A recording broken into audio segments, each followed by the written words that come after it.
নতুন সরকার আসলে আমরা যথেষ্ট পরিমাণে আমরা উদ্যোগ নিব এবং এই সরকারের পক্ষে তাদের দক্ষতা, তাদের মেধা, তাদের অভিজ্ঞতা, এইগুলো এনজিওওয়ালা এদের বেশি কিছু করার ক্ষমতা নেই।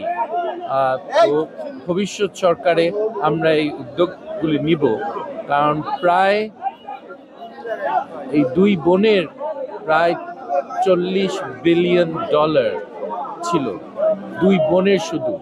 আর আরো কত মানুষ চুরি করছে, তারা টাকা পাচার করেছে, সবাইকে তো ধরা যাবে না, কিন্তু আমরা যতটুকু পারি এই টাকাটা ফেরত আনবো।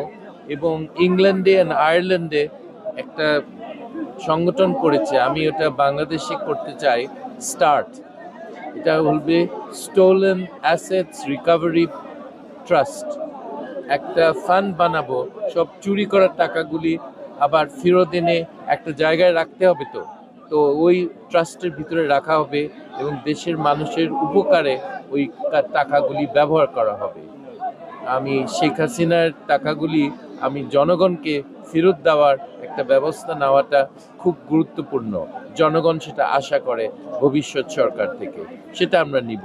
এবং আমাদের এটা কি করে করতে হবে আমার কিছুটা ধারণা আছে। আমি IMF এ অনেক বছর চাকরি করেছি, এইসব বিষয় নিয়ে আমরা কাজ করেছি অন্য দেশের জন্য। তো বাংলাদেশের জন্য করাটা কঠিন কিছু না, কিন্তু এটা আমরা জানি যে 15 বছর উনি খুনিদেরকে রক্ষা করেছেন বিচার থেকে। এটা থেকে একটু সন্দেহ মনে আসে যে 15 বছর ওনার খুনিদেরকে উনি রক্ষা করলেন, ওনার আদেশে হয়তো ঘটনাটা ঘটেছে। এই সরকারের প্রশাসনিক যে দক্ষতা সেটা নেই, এবং এই ভোটটাকে সুষ্ঠু করার যে দক্ষতা দরকার, প্রত্যেক ভোট বাক্সকে রক্ষা করা, ভোট কেন্দ্রকে একটা ভালো একটা পরিস্থিতিতে রাখা যেখানে কেউ ভয় পায় না, নির্ভয় মানুষ ভোট দিতে পারবে, এই সরকার সম্বন্ধে আমার কিছু সন্দেহ।